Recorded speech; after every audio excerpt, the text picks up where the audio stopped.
but this is Ask the Astronomer and Astrophotographer Q&A panel. It's our first RAC class of the year in March, but we're starting off hopefully strong with a good topic.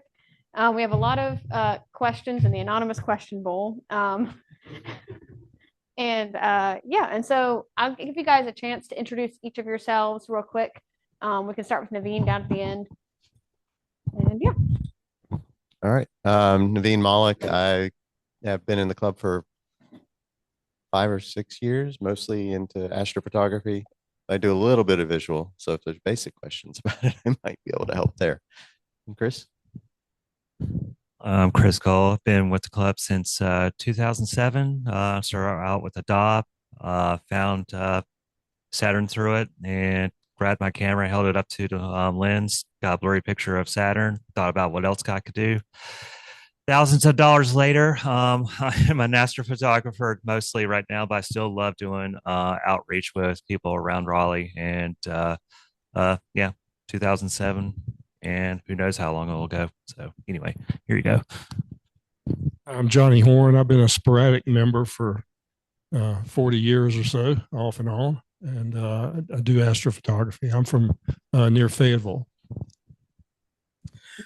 Mike Keefe. I've been, I guess, a astronomer, amateur astronomer since about 2003. Joined the club in 2006. Was pretty much visual. Found video astronomy, now known as EAA, and primarily do that, but still do a little visual binocular solar stuff. So, and I'm Marshall Sweet. I joined in 2022, I think. So probably not only the youngest person up here, but but also probably the newest member as well. But at least here up at the front, and mainly also an astrophotographer, just because it seems to be the easiest way to do astronomy from the city these days. But also doing visual when I can and all that good stuff. So, all right. Awesome. Sounds good. So we're going to start. We're going to go ahead and get started. We're going to start with this one that's on the top that came from someone on Zoom. The question is, when it comes to astrophotography, what software do you recommend for image capture and pre-processing? In the past, I've used Nebulosity, but find that it is cumbersome and temperamental. Okay, so it's image capture and processing? Pre-processing. Pre-processing. Okay. For image capture, I personally really like Nina. I know that folks like Mike use, I think, SharpCap, which is also an option for both EAA and for deep sky imaging. There's a lot to Nina. There's a lot of control.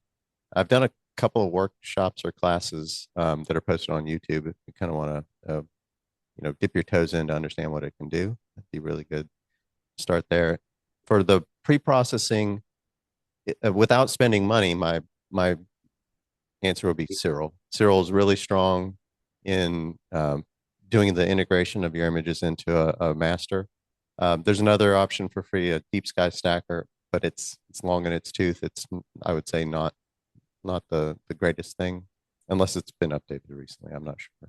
I use PixInsight, but that's a paid package. It does really well with all the things, but it's got a massive learning curve as well. I've done workshops on Cyril as well, and there's a couple other classes or sessions that were done on Cyril that are on the RAC website. Can you hear me? I'm the one that asked the question. We're not hearing out of the speaker. That's weird. Just 1 second. Let's make sure we can hear you out of the speaker. Try again. Yes. Can you hear me better now? Yes. Yeah, you're good. So I was wondering if you would be kind enough to spell out those programs you listed. I can get SharpCap and PixInsight, but I wasn't quite sure the other two. Cyril, SIRIL. Okay. Deep Sky Stacker was the other one. Also. And Nina, I think you've said, or Vina? Nina, Nina. Nina. Yeah. Sorry. So used to typing it out. I don't say it very often. Thanks. Yep. I appreciate that. Thank you. No worries. Well, Yeah, Nina is an acronym. So if you Google it, if you just type in Nina, obviously that might not be very helpful. So the full name is Nighttime Imaging in and Astronomy, but that should probably get you in the right direction. Nina is also freeware, by the way. But I'll put a plug in for SharpCap. Again, it's predominantly for, well, I shouldn't say that. I use it predominantly for EAA, but it allows a lot of pre-processing and live stacking, so you can kind of see what you're getting on the screen, as well as a lot of stretching of colors and being able to modify things. It does obviously control your camera. It can control your scope, so it can do a lot of the acquisition pieces and even some plate solving. But I will say there is a fairly hefty learning curve, and I don't know about Nina and other ones, but it definitely it takes a while to get used to the interface and understand what all the functions do. So it can be a bit intimidating. I think we have either question. Sorry, want to mention what EAA is, and that's electronically assisted astronomy, which is basically you're replacing the eyepiece with the camera, but you're still doing the observation. It's not necessarily trying to ultimately come up with a picture that you can then process, even though you can if you want, but it's really more about what you can see live coming out of the scope in the camera. Thank you, gentlemen. I just also wanted to quickly mention it depends also kind of on what you're going to be using to capture the software, not just the camera, but if you have like Naveen and I know are particularly just using the mini PCs that are attached to the scope, which Nina runs really well on. So does SharpCap. SharpCap also runs really well on those. But if you don't have a mini PC, like if you're using a dedicated laptop, SharpCap I think is probably the way to go for free. But there is if you have a ZWO camera, the software that the ZWO cameras actually come with actually isn't too bad. I don't think it has any of the, SharpCap has some pretty incredible features, but I will again warn also not to, SharpCap has a pretty steep learning curve. Nina does as well. It's got a lot of powerful tools, but again, depending on the equipment that you already own, it could be, like I said, a really steep learning curve, or it could just be, as simple as connecting your camera and start taking exposures. But the thing is, it has the ability to control all the SharpCap and Nina both have like all the, you can connect your mount to it, you connect the guide camera to it, you connect the filter wheel to it if you have all that fancy stuff. But so it depends on what you have. But yeah, Nina is free. SharpCap has a paid and a free version. Those are both highly recommended, I would say. But like I said, if you kind of just want to go in and take pictures, like I said, if you have a ZWO camera, that will work. If you're using a Canon, was it Backyard EOS, I think is the name of the Canon software. That's pretty good if you're using a computer. But yeah, it kind of depends on what you're using. But yeah, I think we covered all the bases on that. Okay, great. Does anyone want to add anything before we move on to the next question? No? Are we good? Okay, so I'm just going to grab another one from the bowl. Okay, so what is a good setup to start in astrophotography?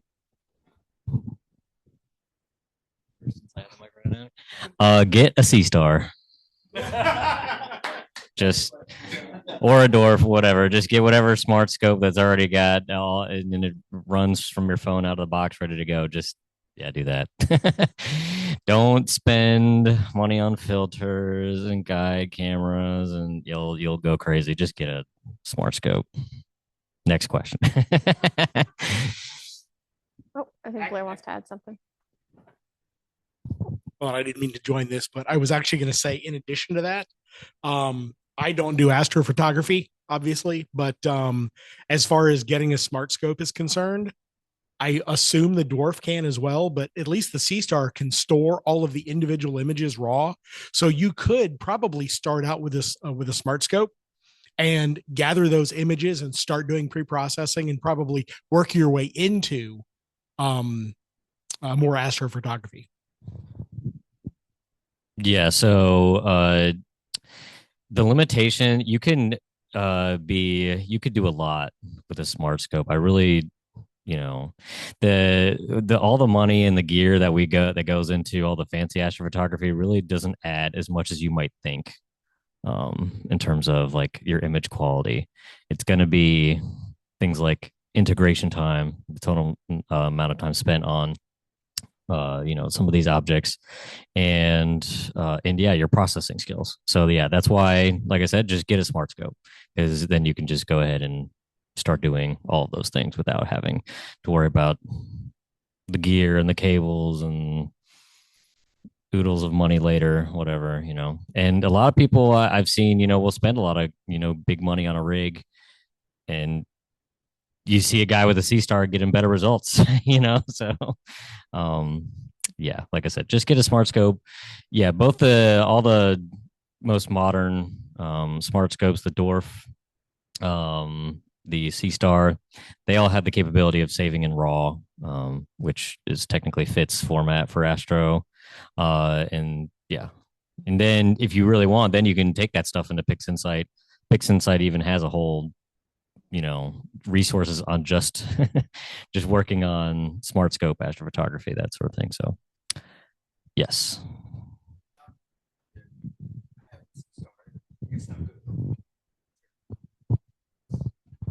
Yeah, so mentioned in the audience, it's the limitations of there are limitations to the C star. One of them being its aperture is not very big, meaning it's not very great for planetary or lunar imaging. And the sensor and it doesn't really support that, or the software, I should say, doesn't really, I don't think, supports high speed capture. So if you're looking to do, like I said, high resolution lunar or planetary, that's the only thing that it won't do. But that's much cheaper to invest in if you wanted to do the lantern planetary, because you can just get an 8-inch SCT and a cheap planetary camera. The mount is a little bit more complicated, but yeah. So either way, you learn all the hard stuff, or you have the ability rather to learn all the hard stuff with the smart scope up front. But yeah, good pointing that out. It will not take beautiful pictures of the planets. Hey Marshall, how would you handle calibration frames with a smart scope? Anyone else with a smart scope want to actually tackle that question? Taking the darks is pretty trivial. You just need to put it in dark place and take the images. And actually, I have a Dwarf 3, so and I was at Three Bears recently, and it was a cold night, and it told me it didn't have darks for that temperature, and said I needed to take them. So it just did it automatically. I told it, yes, go do that, and it said put on the neural density filter, and so it was dark. The flats I haven't figured out. I haven't even actually tried. It came with flats out of the box, and I've just been using those. So it was on the device already, but it would be, I assume, similar to what you do with anything else. You have a light source that's not too bright that gets you at the right histogram. So you have a flat. Flats are going to calibrate out any vignetting, so light fall off as you move to the edge of the field, as well as any dust that might be between sensor and the lens or the optics, which can cause circles, dust circles, light dimness in portions of your images. I don't think I've seen any of that.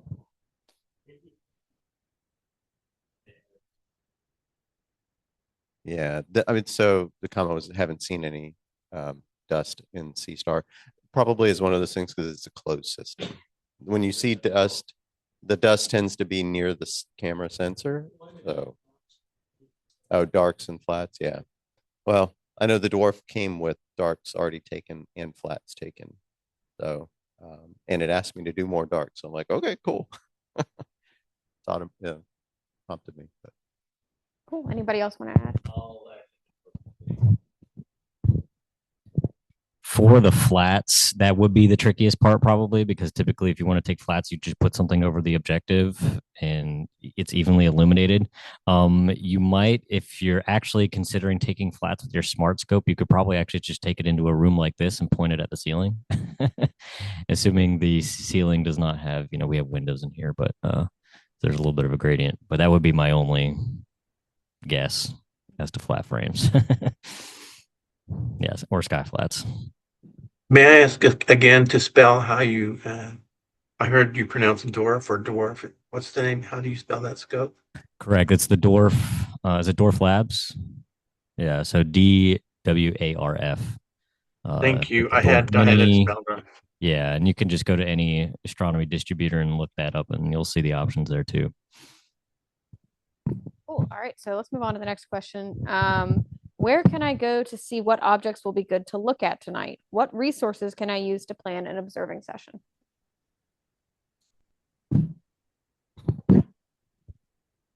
Deep Sky Planner. If Phyllis were here, she would tell you that. Stellarium, free open source planetarium program that runs on Windows, Mac, Linux, everything. Any of the phone apps will tell you where objects are, how high they are, when the best time is to observe them.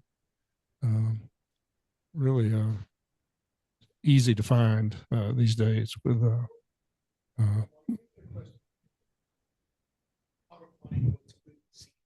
okay. Yeah.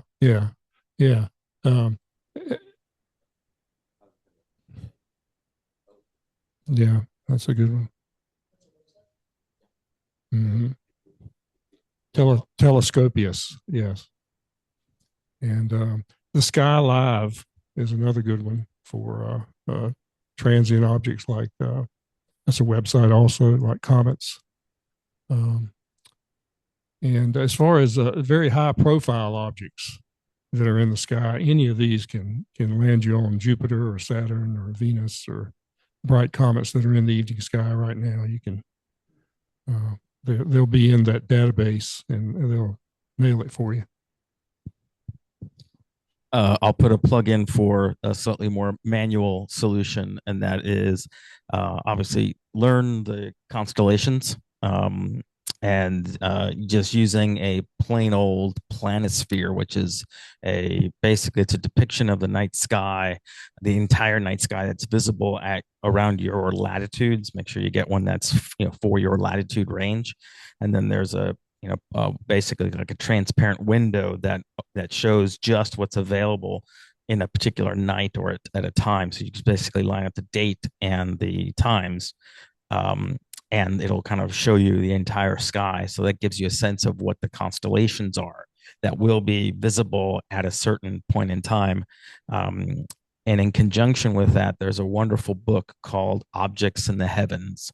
The author's name escapes me at the moment, but it's just wonderful. It basically highlights all objects that are visible in the northern hemisphere that are a magnitude 10 or brighter, which pretty much puts it in the capability of a big set of binoculars or even a medium telescope, and it gives you all sorts of rankings, and that's all grouped by constellation. So if you know, Orion's going to be in a good place tonight, along with maybe Taurus and Gemini, you can then look at the constellation sections of that book and then basically help plan, okay, it's going to be a good night to do this or do that.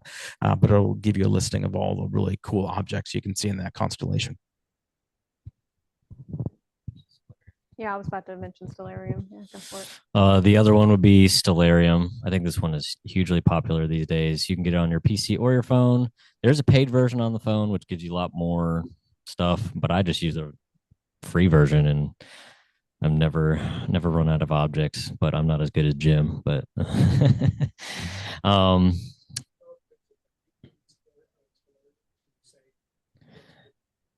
there is, especially I know that exists on PC, and I think that is also true for the free mobile version. I haven't actually checked. Usually, I know what I'm going to be looking at, admittedly, but I would say Stellarium is a little limited in actually planning things out.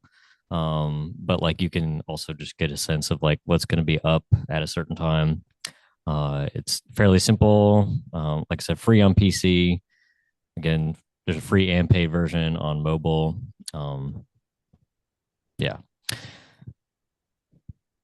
Hey, the Astronomical League, if you're doing Astronomical League programs, has a what's up in the sky per month that's commensurate with the programs that you might be doing, say Messier or Caldwell or Bright Nebula or Dark Nebula.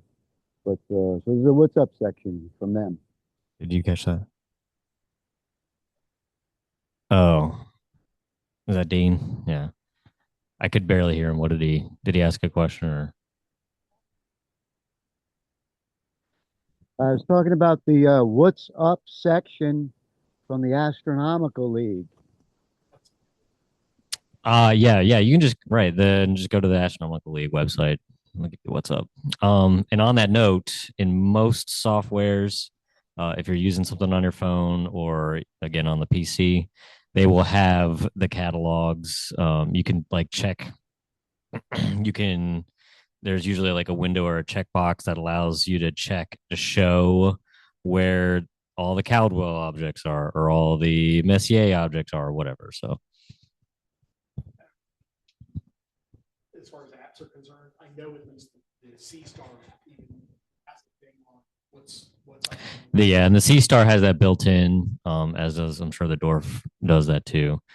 If you're using Nina or SharpCap, that also has like if you know what the targets are when you pull them up, it'll show you if they are above your horizon or not. But Yeah. Last one I want to. Yeah. So is. Yeah. Yeah. So we're from the audience talking about the StarSense software. I believe that's a version of Sky Safari. No. Oh. Okay, so you can link it to Sky Safari, but separate. And another one that I used to use before I did a lot of the more complicated programs is one that's called Tonight's Sky, and you basically put in where you are, your location, the times that you're going to be observing, and then there's a whole list of things that you can put in, whether they be planets or you want to look at nebula. So there's a whole way of filtering. Click a button, and then it'll tell you what's up, and it'll even allow you to print out an observing list. So again, it's slightly more old school, but it definitely works.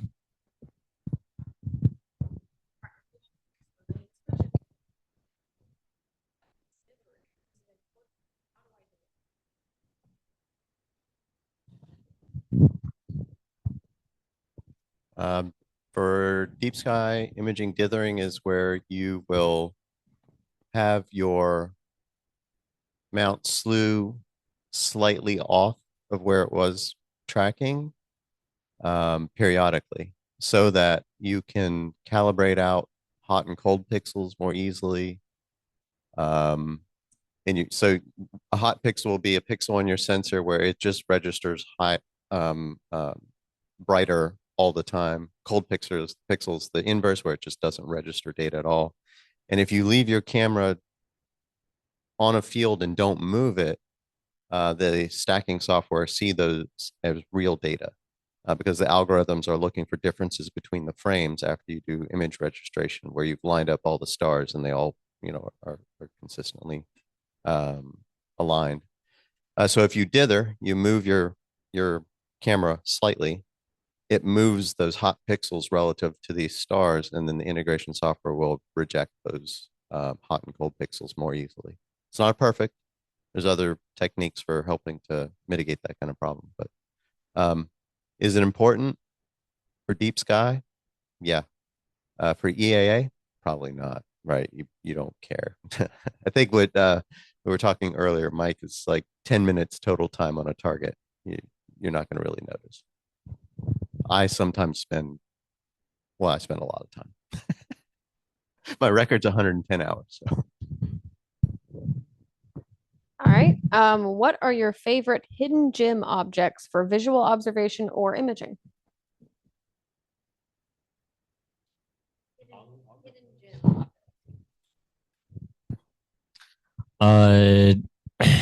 Lots of planetary nebulae, actually. They're typically brighter than regular nebulae, and they're typically bluish in color, but like, the Cat's Eye Nebula comes to mind. The Saturn Nebula. Lots of they're really teeny tiny. So admittedly, you would need like probably at least 6 to 8 inch scope for some of these for visual at least. But like I said, they're way brighter. You can see them even from the city. At least some of them, not all of them, but yeah, they're colorful generally. I don't know. Those are kind of the hidden gems, I think. Well, just one example, but just want to throw that one out first, and I'll let other people go.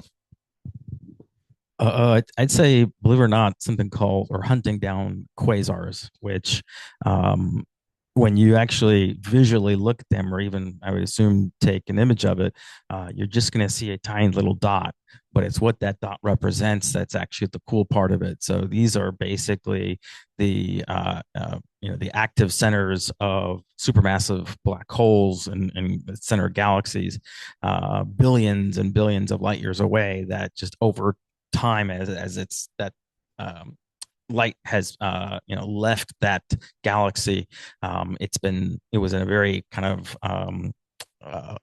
high frequency, high energy wavelength, and as it's passed through the universe, the universe is expanding, so the wavelength has stretched out, and now it's in a visible wavelength that we can see.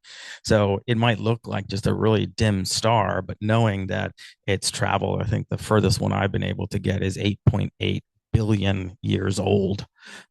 So to know that your eyes are interacting with a photon that has traveled for 8.8 billion years is kind of cool. So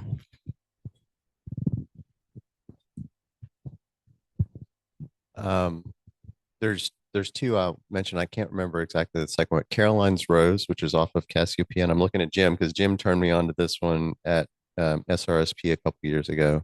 Always take an opportunity to look at that. Looks really cool. It's a cluster of stars. The longer you look at it, the more you see. It's NGC 789 7789. Thank you. And then I think it's Messier 37 it's off Auriga. It's outside of if you were to draw a line around all the stars, it's, I think, outside of it. But it's another open cluster. It just looks really neat. I believe it's got a spiral structure. I can't remember off the top of my head, but those are two that, like, if they're in the sky, I'm going to go look at those. I think it's Messier 37. I think. It might be 36 or 38, plus or minus. They're all in that area. They're all worth going and look at, and they're all, they're open clusters. So, light pollution doesn't affect them as much. Caroline's Rose does get affected quite a bit, but even at 3 Bears, it's still worth looking at. Did we get one from everyone? Did Chris share one? Or did Johnny? I think along those same lines, M11 is a cool cluster to look at. M11. Yeah. Cool. All right. Someone on Zoom did ask a really quick yes or no question. Does our Loner Scope program have a C star? Not yet. Not yet is the answer. Yeah. The answer to that is not yet. They're still too modern for our loner program. No, I'm sure we'll. We have picked up in the loaner program on that vein. We do have an ASI Air. In fact, I think we might have 2. But they're like super popular. They're always checked out because the ASI Air. What do you mean? Like what? The ASI Air. Yeah. It's generally for astrophotography, but again, EAA. It's an astrophotography controller, I guess is the technical term.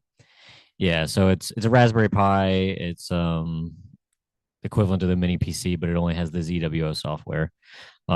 So you could use that with existing gear that you already have if you already have that. But yeah, hoping to pick a C star up soon. If anyone wants to make a donation, please let us know.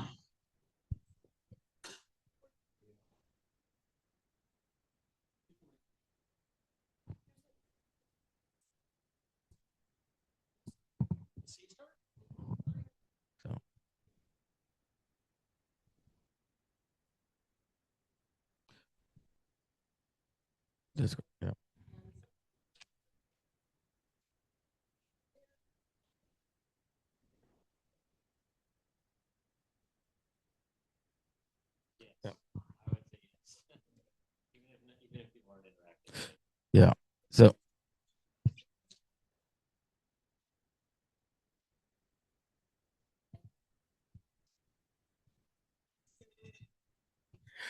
yeah, yeah, because yeah, traditionally all the equipment in the loaner program has been donated either from people external to the club or sometimes club members. But so yeah, I think that's something to bring up to the officers. My argument would be as someone who also is interacting with the loaner program regularly, I think yes, we would benefit by having a smart scope, if not two or four, whatever, in the club. But yeah, especially in really, and the big thing is, it's like, especially for people who are new and they live here in Raleigh, in the city where there's a lot of light pollution. Visually, it's hard. So it's like if you want to just get out and if you point a camera at it, you'll see a lot more than you would see with your eyes, generally. So it is a good way, even not necessarily for astrophotography, but just to be able to see some of these things at all. So yeah. Cool. All right, let's move on to the next question. Let's see. I have a limited budget for eyepieces. Should I get one or two good ones to pair with a Barlow, buy a cheaper full set of eyepieces, or purchase a single zoom eyepiece?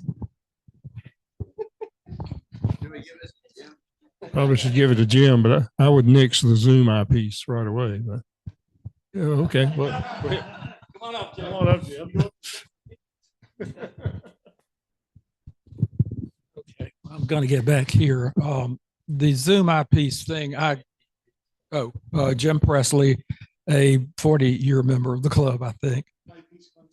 Yeah, I like eyepieces, but yeah, when I first joined the club, zoom eyepieces were nowhere near the quality 40 years ago that recently they are, and I was surprised to find I have a Mark IV Beta Hyperion zoom, and several club members had said repeatedly that they were pretty good, and so I finally compared them to like Delos's and Delights, and I can barely tell any difference in that one particular one.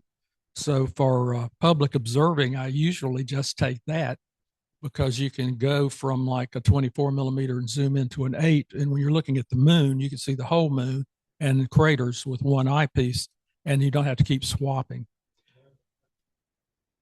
Yeah, well, they had a pretty bad reputation in those days, and they were pretty simple. Nowadays, the optics have reached the point they're almost cannot be improved. They're already transmitting almost all the light available, and they're corrected perfectly, and they're good across the whole field of view, the good ones like the Beta.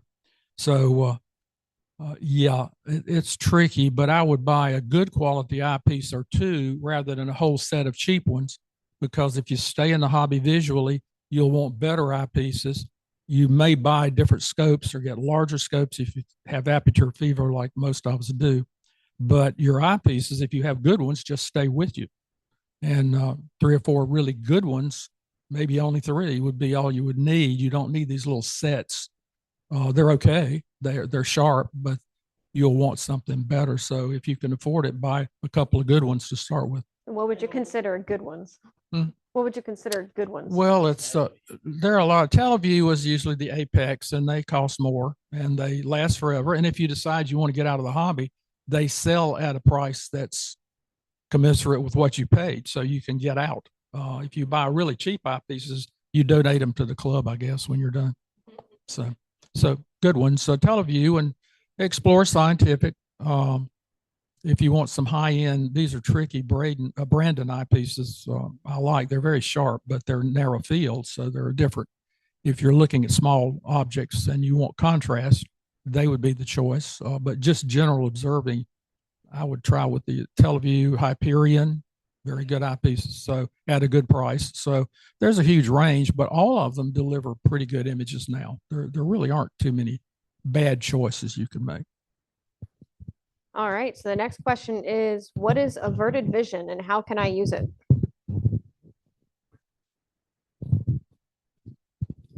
So averted vision is actually kind of what it seems like. Where if you're looking at a bright object, or just an object in the middle of your eyepiece, you don't want to stare directly at it. You want to actually try and use some of your peripheral vision. So you're kind of you're averting your gaze a bit, and what that's doing is that you're kind of removing the use of a lot of your cones, which are the optical cells in your eyes, I guess. And those pretty much are used for color, but they need a lot of light to activate them. Your rods, which happen to be not as clustered to the center, they're off to the side. They only see kind of in grays, but they're much more suited for dark objects. They're more for dark adaptation. So you're kind of almost using your peripheral vision. So when you're kind of looking at an object and you can barely make it out, if you just kind of avert your gaze off to the side of the eyepiece, you'll actually be able to see some more structure in that dim object that you're looking at. So again, averted vision, and it's, as we said, it's free and you've got it. Even for brighter objects, so the ring nebula, one thing, I don't see color when I look at it, but if I look at it straight on, it looks like a flat circle. If I do look off, avert, the center dims, and it looks, if you think about like a red blood cell, where it's going to thicker on the outside, thinner in the middle, that's what it looks like to me. But it, white to me. Like I wish I had the eyes of younger kids who'd be like, "Oh, I see like blue." I'm like, "I hate you," or I mean, can I borrow your eyes? So I'm just going to add a fun fact in there. I'm really into solar observing, and the calcium K line, which is 393 nanometers, is mostly beyond the reach of our own eyesight. But as Naveen just said, he was talking about kids being able to see blue. People who look through a calcium K line solar filter, which is usually dedicated for a camera to look at, those who can see exceptional detail in a calcium K line are mostly kids, and that's just because the parts of the eye have not been exposed to UV as much. Okay, so you think about UV light.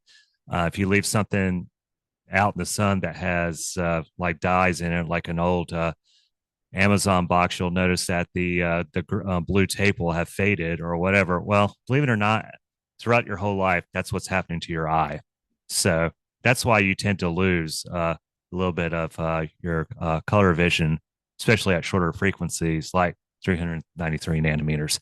The other group of people, bear with me, that can see a pretty decent detail through calcium K line are those who've had cataract surgery. And so that's because when you have that surgery, well, you're getting rid of some old material that's in your eye and replacing it, well, with new stuff. So anyway, I just thought I'd throw that in there. But let's see, hold on. Yeah. Well, you're correct. This is Jim again. I was going to add another fun fact is that once you've had cataract surgery, you see far into the blue. And in fact, the blue lasers that we can't use green lasers on the field because it might interfere with astrophotography. But I use the blue laser because I could see it and nobody else knows I'm doing it.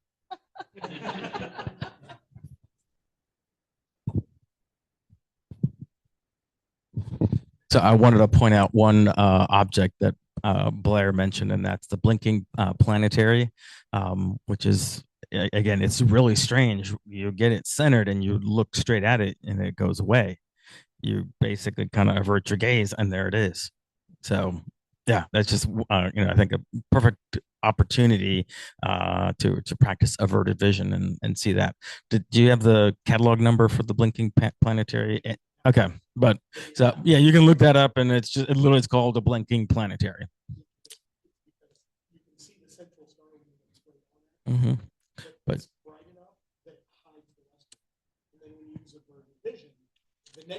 sure, yeah. So All right. NGC 68 26. Cool. All right. So our next question is kind of a loaded one. I read a lot of posts referencing filters, narrowband, RGB, moon filters, light pollution filters, colored filters, dual band, etc. I don't know where to start.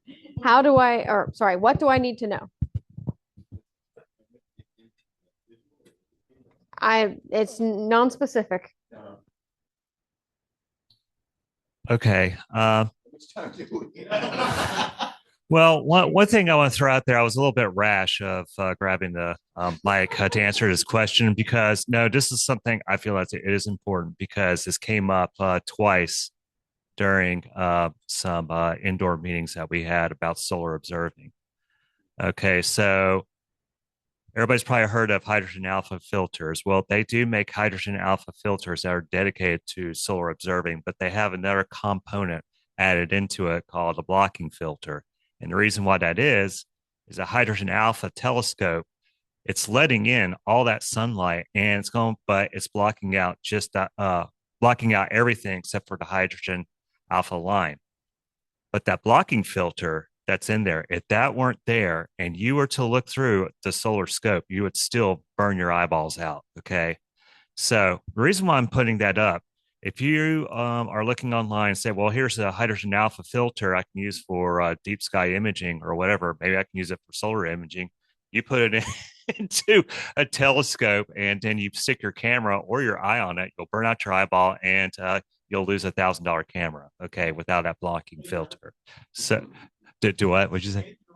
Well, yeah. So, but anyways, I'll pass it on to someone else that can better explain exactly how narrowband and RGB, whatnot. Even though right now working in neuroscience lab, and I work with visual receptive fields of fish eyeballs, but we'll leave that for another discussion. So leave it to somebody else and just give it right to me. Okay, so from the astrophotography point of view, let's start with type. There's so many ways this can be answered. Do you have a color camera? Do you have a DSLR? Do you have a dedicated astrophotography camera? Is it a monochrome camera? So for a color camera, you need to look at, does your camera filter out ultraviolet and infrared? If it's a DSLR, it does. Don't worry about it. If it's a astrophotography camera, it probably doesn't, but some of them do. The reason why this is important is that will make your stars look bloated. So if nothing else, check if you need a UVI or a cut filter. So that's broadband being color. So red, green, blue, what our eyes can see. If you're looking into doing narrowband imaging with a color camera, typically you're looking at a filter that blocks everything except for hydrogen alpha and oxygen 3. So you'll get 2 wavelengths. Sometimes you'll see, 3 or 4 wavelengths, but keep in mind your camera has 3 different colors it can pick up: red, green, and blue. So you're not going to be able to easily separate out all of those, because like if you were to get a filter with hydrogen alpha and sulfur 2, as an example, those are both red. So they both show up as red. There's no separation.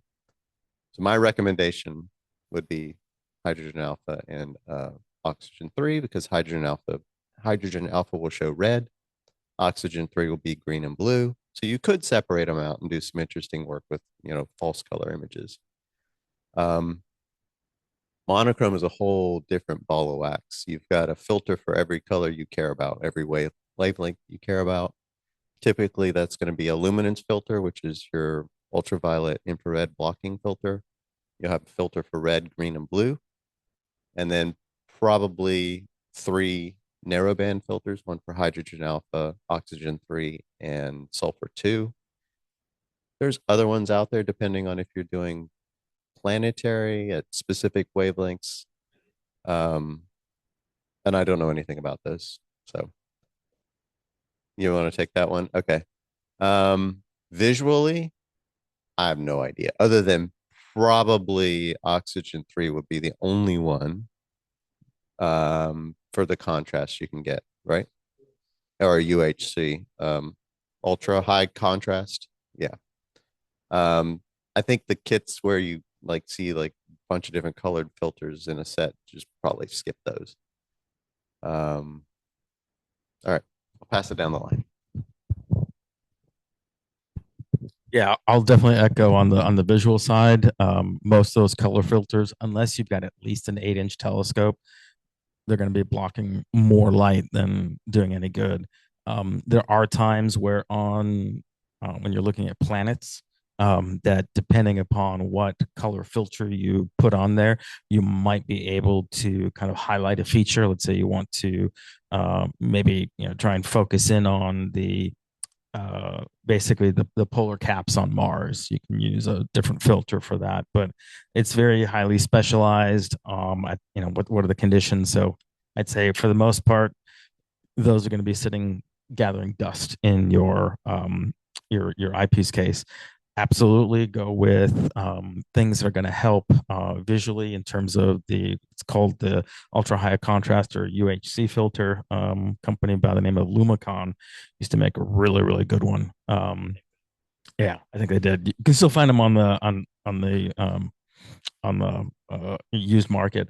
But O3 is another good one to try and help get some nebulosity. So between the two of them, you can usually be able to really focus in visually on getting to see some of the bright nebula and accentuate those.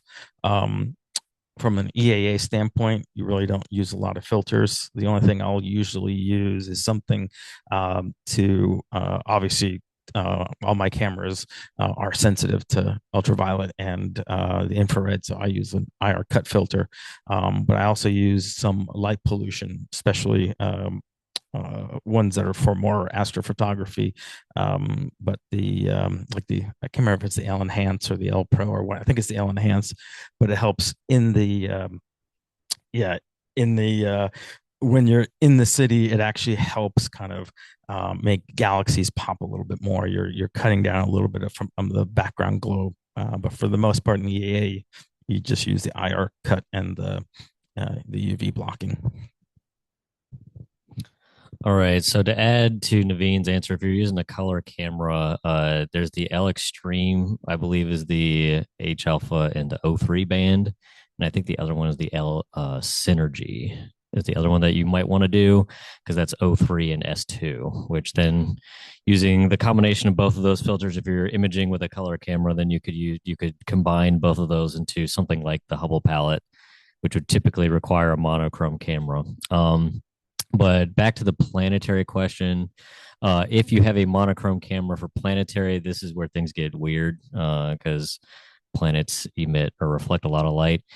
Jupiter, I think typically you're looking at the 642 nanometer wavelength and beyond, which is there's the methane band pass. There's and I don't know if that's the same as the infrared plus red, but yeah, it goes down a rabbit hole pretty quickly. I don't even know if I could rattle them off the top of my head. But yeah, generally speaking, when you're looking at filters, if it's for visual, it shouldn't look like a mirror.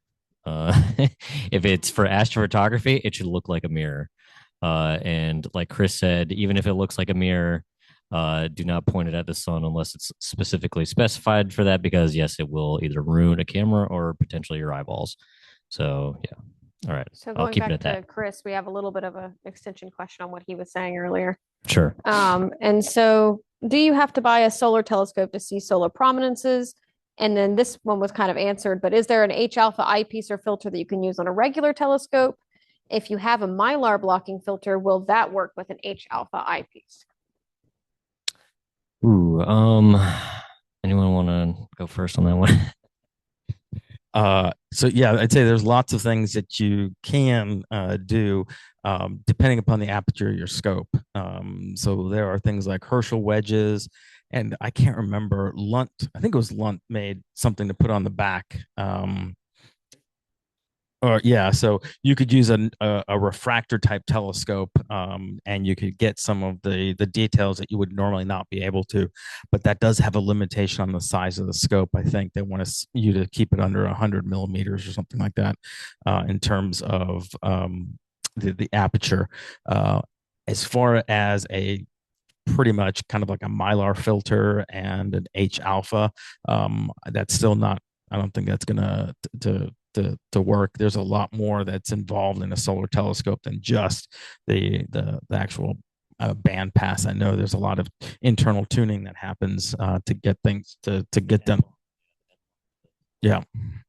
So yeah, not as simple as that. So I know that I can't remember the device that you put on the back. It's like on the diagonal that helps you see. Basically helps turn a regular refractor into something I can see in H alpha. It just escapes me. Yeah, it's the Daystar Quark you can get, and it's a solar eyepiece that has a 4 power bar load built into it. So if you have a refractor that's less than, like Mike said, 100 millimeters or so, you just drop this in the eyepiece and you've got an H alpha view. It's powered. You have to plug it in, and it takes a few minutes to tune to be on band. It's about $1,200, and you can put any 1.25 inch eyepiece you can put in it, but it's just a little. It looks like a big eyepiece, and yeah, but I think they've been $1,200 ever since they came out. 12 or $1,300. All right. So this is probably the last one we have time for. Are astronomy binoculars worthwhile? Can I even see anything with them? Are they hard to use?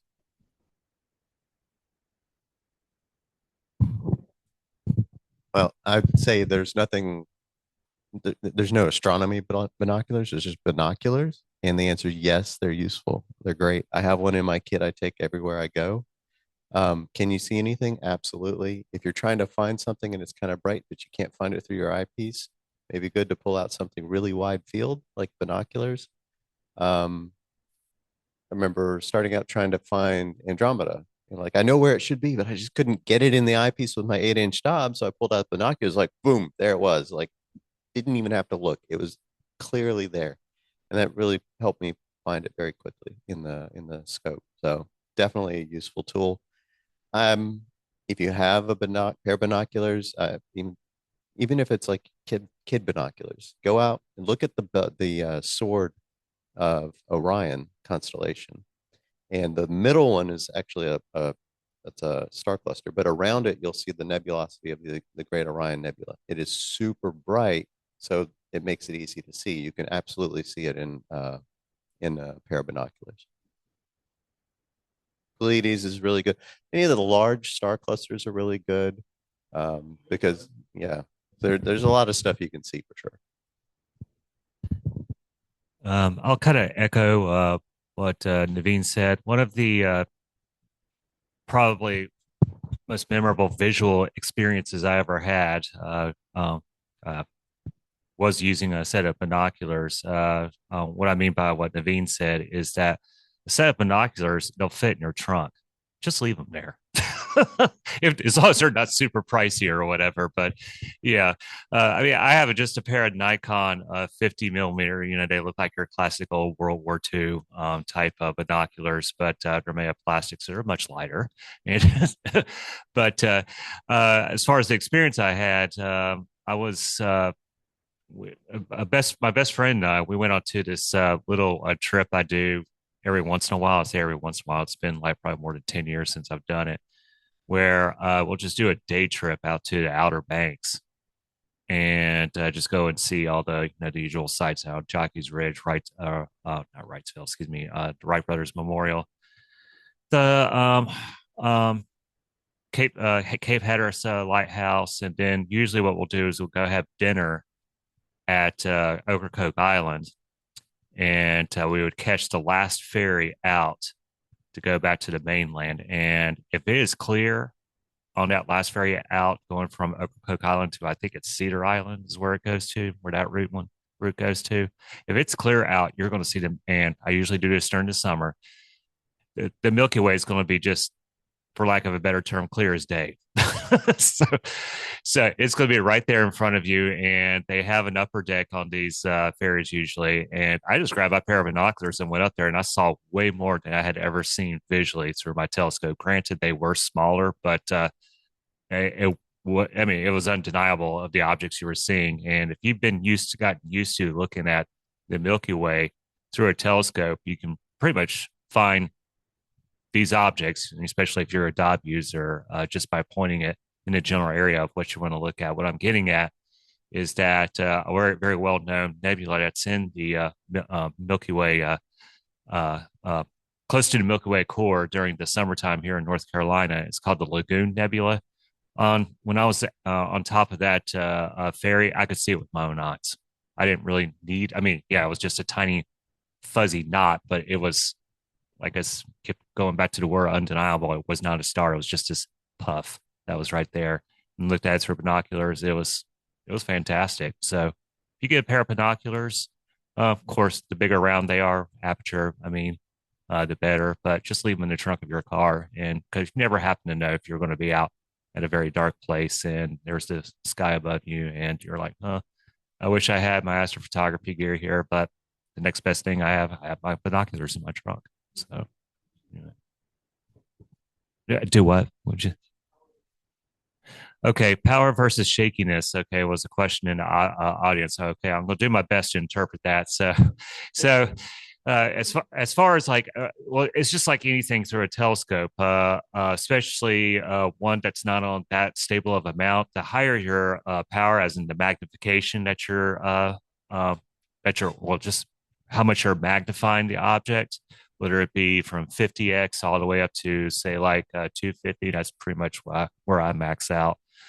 You're not only magnifying the object, which is nice, but you're also magnifying your shakiness of your hand. So you can imagine that shakiness of your hands holding binoculars with ones that are they're kind of big. It's going to be considerable. So you can create sort of like your own bipod by just propping your elbows up onto some surface, and hopefully the object's not straight above you, but so you can lay down. Yeah, you can lay down on the ground. I mean, yeah, I did lay down on that ferry actually, but yeah, so the more you magnify, the higher the magnification of your binoculars, yeah, the harder it is going to keep stable. Now, if you've got the money, there are binoculars out there that have image stabilization on it, similar to what some camera lenses have. If you have like a sort of semi-long focal length camera lens, you can have image stabilization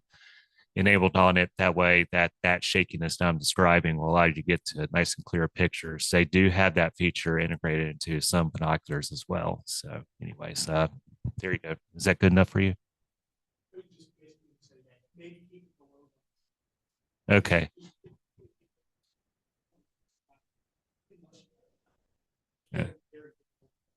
Well, why didn't you answer this question? Okay. All right. Well, I just told you yeah. So I gave you a long drawn out answer that didn't answer the gentleman's question. So, but yeah, the higher the power it is, what he recommended was 10x or lower. Mine are 10x. It's funny. Mine are 10x by 50. So 10 power by 50 millimeters in diameter. Another popular one that I would recommend that's lower is 8x by 42. So those are pretty good. Anyway, anybody else? All right, I think we're good on time too. So let's give a round of applause to our panelists. Thank you guys so much for being here. And that's it for our RAC class today. Thank you.